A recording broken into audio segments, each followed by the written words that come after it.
12, 11, 10, 9, 8, 7, 6, 5, 4.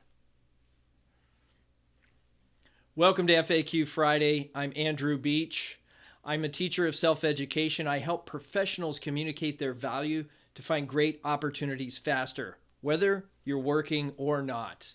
I help you define who you are, identify what you want to do next, and I help you facilitate the branding process, the branded networking process where you go talk to the people. If you have more interest in that, you can certainly visit my LinkedIn profile to get more information. We have some great topics for you today. If you have any questions at all, please feel free to put those in the chat box on the side of this video on YouTube or down below if you're on Facebook. I think there were some issues with the Facebook interface today. What else is new? Facebook is changing their API, their application programming interface all the time. What can you do? So not much you can do. You just have to roll with the punches. So we have some great topics for you today. I would like to get some of your perspective, some of your questions into the chat so we can make this an interactive session for everybody. The first thing on my mind while I'm thinking about it is the podcast. Scott and I had recorded a number of episodes recently, and the one that came up that was most interesting was the interview side of things. And it wasn't like how to interview, it's the things not to do in an interview. So I found it really interesting that people really gravitate toward these titles that say, hey, this is what you're not supposed to do, or everything you're doing wrong. I'm an optimist by nature, so I'm not drawn to those things, but evidently the audience is. So I want to thank you in advance for being listeners, not only of this video live broadcast, etc., but also for listening to the podcast. It's really a great resource for all of those job seekers out there that want something better. Now, it might be that you're working right now, and that's fine. I always encourage people, keep your head on a swivel. If you talk to people who have been laid off or had long, extended periods of unemployment, one thing you'll find is that they traditionally, most all of them, regretted something. And more often than not, they regretted not networking when they had the chance. Okay? So I would, I don't see my video streaming here.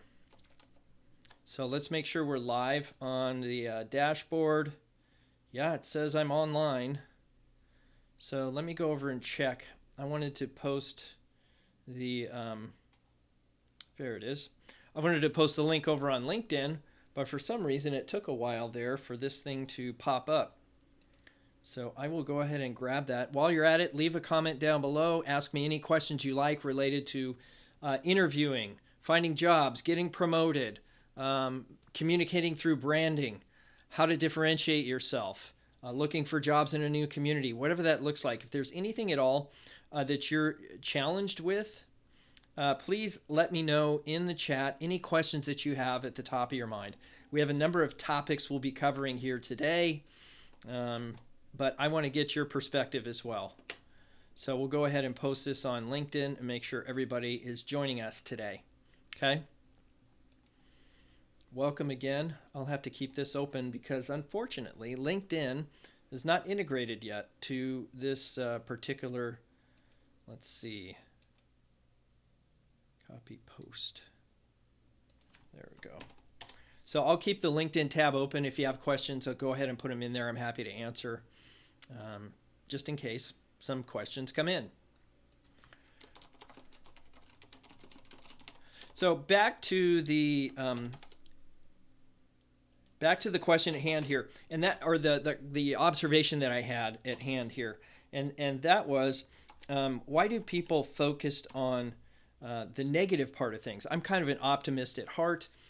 I like to see the positive in things, but occasionally what will happen is people will say, okay, tell me how not to do something, or tell me all the things I'm doing wrong. What am I doing wrong? I can't figure it out. Hitting my head against the wall.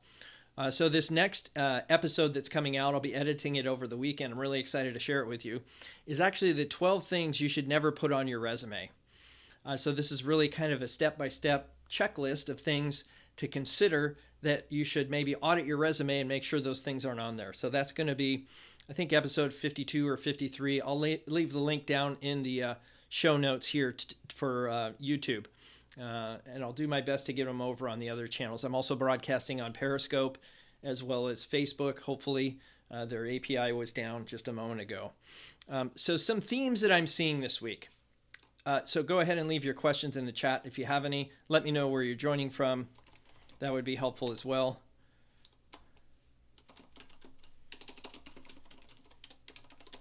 Okay. The first thing is commitment to change. Now, I'm saying commitment to change because I feel like everybody thinks that chasing a goal should be easy, and it's not. Occasionally, you'll find a goal or something that you really, really want, but you don't know how to pursue it, and that's totally understandable. More often than not, people aren't willing to say, this is what I want, and I'm going to go get it. And yes, that is ambition. Yes, it can be noble. What I've found is people don't have something like that they believe in.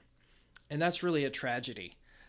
If you don't believe in something, it's really hard for you to go out and do this networking thing and to share your brand with people and to run into a lot of rejection. Personally, face-to-face, that rejection's a lot different than trying to make an application online and not hearing anything or getting the formatted email. It's totally different. So I'd encourage you, if you're going through a process and you want to be, let's say, promoted, what does that look like? What would be better than what you have now? What would be the utopia, the perfect job, the thing that you would like to do more than anything professionally speaking? Okay. And everybody's got that. Even I've got that. I'd certainly love to be in a company and somehow change the tidal wave or the wave of leadership inside a company to focus on the people. Too often in many organizations, I'm seeing that the employee is left to their own devices. There's nobody there to lead them, and the leaders that have gotten into a leadership position don't have the skills to lead people. And I feel like that's something that, for me, if there was something better than what I'm doing now, and I love what I'm doing now, helping people with their personal branding and professionally networking and that sort of thing, it would be inside a company trying to change the culture of that company to one of a leadership coaching focused organization. I think that would be really fun. That would really get me, and I don't know what it is for you, but pick whatever that is, that would really get me excited to go talk to somebody who's doing that kind of thing. Okay, so who is the person that's doing the kind of thing that you want to do?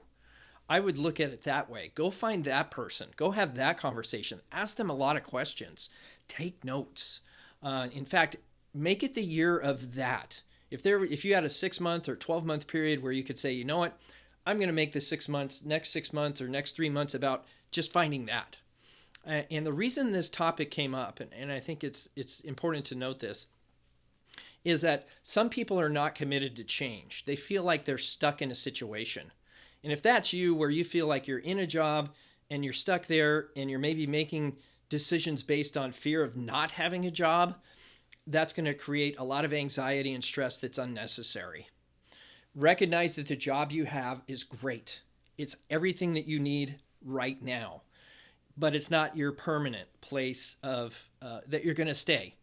So always know that there's someplace better. There's something better to do. There's more that you can contribute to an organization than the job that you're currently doing for the pay that they're paying you for. Okay? So that was the first thing, commitment to change. And that came in that form where someone was in a position where they took a position because they were afraid that their position was going to be eliminated, so they took a job somewhere else, which was totally outside their area of expertise, and they're starting a new learning curve from the bottom. And it's totally normal that you would think, okay, I really need to find something better or something different or go back to the old company. I'm now in a position of doubt and uncertainty because I'm in a new environment that I don't know about, that I don't understand. Now I have to learn a new skill, a new trade, in a new company. all those things. That comes with any interaction like that. And we've been talking a lot in some of my circles the last several weeks about a 30, 60, 90 plan. Whether you're at a company now and want to be somewhere different or present yourself differently or change up your workload, whatever that looks like, anybody can create a 30, 60, 90 plan that gets them where they want to be, whether that's in your current role, another company, whatever. It's not that complicated. It's just putting together a plan and executing it. Okay. The other place that came in is one of the coaching clients that I have that has a distraction, and his distraction, could be, I don't like to say it this way, but he might have a situation where he physically has a disability in a certain area, and it doesn't allow him to do certain things or have certain disciplines. And what I could tell is he had the agency. I like that word. I learned that one from Michael Hyatt, and I love that word. Look up the definition if you're curious. He's lacking agency, meaning he's lacking the feeling that he has control of his own actions, his own self-control. And his device to do that is television. Now, I certainly like the YouTube or the TV just as much as anybody else, but when you're hiring a coach and you're making a commitment and you're saying you're going to do something, that's the whole point of coaching, is to have some sort of guidance and accountability so that you get an opportunity to say, hey, did you do that? Did you not do that? What did that look like? Okay. And so, he was facing that challenge where, maybe he wants that thing, but he just isn't committed. And so the other side of that is so the one side was fear of loss, fear of this. The other side is complacency, right? I'm happy where I'm at. I have a good enough job. It's not a terrible job. It's a great team, but I'm just not motivated or committed to doing this change because it's going to take energy. Okay? Any change is going to require some energy on your side of the equation to make it happen. That means investing time, energy, sometimes money, interacting with people you don't know or don't like. This is all normal. It's part of being committed to something that's better, whatever that might be for you. Okay? If you have questions on that, go ahead and leave it in the chat box. Happy to answer. So that brings me to this idea of agency and not feeling like I'm in control of something. Well, you're in control of a number of components, and I actually learned this when I was selling real estate. I was in a coaching program by Mike Ferry, of all things. If you're interested, it's just mikefferry.com. And I'm still connected to a lot of those people, and I learned a lot through that coaching program. And one of the things I learned is that even though there's all these forces in our day, in our lives, in our business, that there's several things that you can control. You control what you eat. You control what you drink. You control what you consume through your mouth, whether that's smoking or eating, whatever that looks like. It was interesting. I think it was one of his sons had said once, 80 to 90% of what's going to kill you passes through your mouth. So think about that for a second. Do you not have control over everything going in your mouth that could potentially kill you? I know that's morbid or maybe a little over the edge, but it's true. Most of the stuff that you're going to encounter in life is within your control. So that's the first thing. You control what you eat or consume, okay? Whether that's television or food or whatever, you control all those things. The second thing you control is your finances. So whatever money or assets you have in your home, in your bank account, you control those finances, how they get spent, how they get saved. What do you purchase? What do you not purchase? How do you allocate those funds? That is all within your control, okay?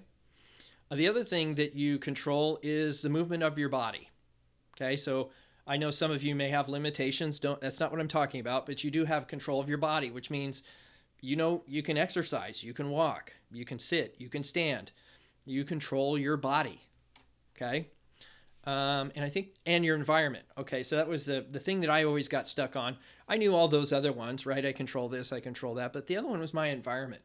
You control where you are, what's in the environment, the things that are around you, the fact that, if I look over right now, and I'm not ashamed of it or anything, but the desk is messy. If I had a messy desk and a messy office, what would my life be like? Chaos, undisciplined, right? So the idea is, if you control all these things, your environment, your money, what passes through your mouth, your exercise, your physical conditioning, what goes in your brain. You control all those things. So in the times where you feel like you're not in control, I would encourage you to take advantage of something you do control. Get out of that situation, get into a different perspective, a different place, go for a walk, read a book, listen to a podcast, whatever that takes. Somehow interrupt your pattern so that you're not in that same spot, in that same time, going back to those things that you know that you shouldn't be doing. Let's just put it that way. So the next thing that's come up this week, and I thought was interesting, as relates to job search more on the tactical side of things, is LinkedIn. And one thing that I've been kind of wondering about and trying to find a way around is the LinkedIn messaging process. Okay, LinkedIn has a great messaging platform, and as long as you're on the platform, the messaging is awesome. Okay, but what I'm finding is most people have a LinkedIn profile that they may or may not manage fully, and it's tied to a personal email account. What happens is somebody gets a message from you, and that just goes to your email, your personal email. You might check that once a month, once a quarter, once a week. I don't know what that. I don't know how often that gets checked. But the idea is that when you get that message, it doesn't give you the message. It says you have a message. You have to go to LinkedIn to look at the message. That's not helpful. I'm going to delete that message off my email inbox. So the flip side of that is InMails. Now, you can send a private message if you're connected to somebody, or if you're in a group with them, you can send them a private message there as well.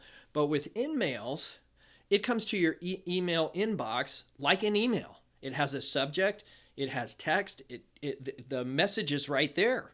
So I'm really thinking that the best way to reach out to somebody that maybe I don't know outside of a connection request is to first send them an email, especially if they have LinkedIn Premium. So I have LinkedIn Premium, and I'm not sure if you're aware of this, but occasionally, even if you don't have Premium, as a job seeker, I don't think it's required. But even if you don't have Premium, you can send me an email. It has a subject and the text of that email. In fact, why don't I do this? Why don't I show you what that looks like? Let's go ahead and I'll turn off the Logitech side of things, and I'll show you an example of what it looks like to just receive a regular message here on LinkedIn. Okay, so when Sunil sent me a message, he sent me a very nice message, and it comes to my email inbox. Here it is in my Google, my Gmail inbox, and it all says, "Hey, Sunil, he sent you a message." Jeez, that's great. So what? I mean, I don't get to see the message, so why is that even necessary? They don't have to send me this thing that looks like an email. Okay? So on the flip side, let me show you what an InMail looks like side by side. Okay? So on the left-hand side, what you're seeing is Sunil, who sent me a message through LinkedIn. We're connections. Okay? And then on the right-hand side, you see an InMail from somebody that I don't know that sent me a message, and you can see it actually has a subject line, okay? And I get to type in that subject line. Now, the other thing with an InMail is I get to add some text, and the whole message appears there. This is also why a customized connection request makes a difference, okay? Because the customized connection request will also include all of that text, okay? So side by side, you can see one says, Sunil just sent me a message. The other side says, hey, I'm just a former Navy colleague, which is perfectly great. I served in the reserves way back when out of high school. And, it's interesting how people reach out to you in the overlap. So I totally appreciate that. Here's somebody who reached out to me. We had an overlap, and they said, why? Can you reach out to me? Can we have a conversation? This is really powerful stuff. So if you're in a position where you are not getting responses, okay, from the people in your network, this might be why, okay? It might be because you're in a position where these people are not getting your message. So it's worth your time to go back to their profile page, click their contact information. It's right there in the header. They changed the structure of the header, by the way. Go figure. LinkedIn always changing things. But in the header, it says contact information. And what you might want to do if they're not responding to your message is to send them an email. And lo and behold, you might go in there and say, oh, this is a Hotmail account that says LinkedIn spam. Okay, I know that person's not reading those emails. Okay, so I might want to go and send them an email instead of sending them a regular message if we're a first degree connection. So someone may look at their phone and say yes to a connection request, but they never look at their messages. Okay, or they might have an upgraded service like a recruiter, or they might have Sales Navigator, and all those messages go over into Sales Navigator. They don't go into the regular inbox. It's a separate inbox for the regular LinkedIn. LinkedIn Recruiter and LinkedIn Sales Navigator are completely separate databases, okay, or at least separate programs, okay? So that's on that side. That's the LinkedIn messages versus the emails, all right? So if you have any questions, please put those in the chat. Antics with Avery, I know you guys have been talking about that. We did go to the Mud Bay, which is the local pet store, and they recommended, and this is funny, they recommended an indestructible toy. Well, guess what? Said indestructible toy was destructed in about 2 to 3 days. So if you guys have any recommendations on toys that even the smallest of strongest of dogs can't chew through, I would really appreciate that. So I'm here to answer all of your questions. If you have a chance, please leave those below, and I'm happy to answer either in text or on next week's Ask Me Anything. So I encourage you to share this information with your network. Go ahead and leave a comment below or a question. And then I'm here literally every Friday. I do have some vacation coming up, so I might do something a little bit differently that way. I might just do a little a YouTube live when I'm on vacation. So I'm committed to being here, and I'm happy to support your success. So for those of you who like free career coaching and advice, recommend you tune in every Friday with your toughest questions, and I would be absolutely happy to answer. So this is Andrew. I hope you have a great weekend, and if it's happy hour, have a cocktail, a soda pop, whatever that looks like, and have a great weekend. All right, take care, everybody.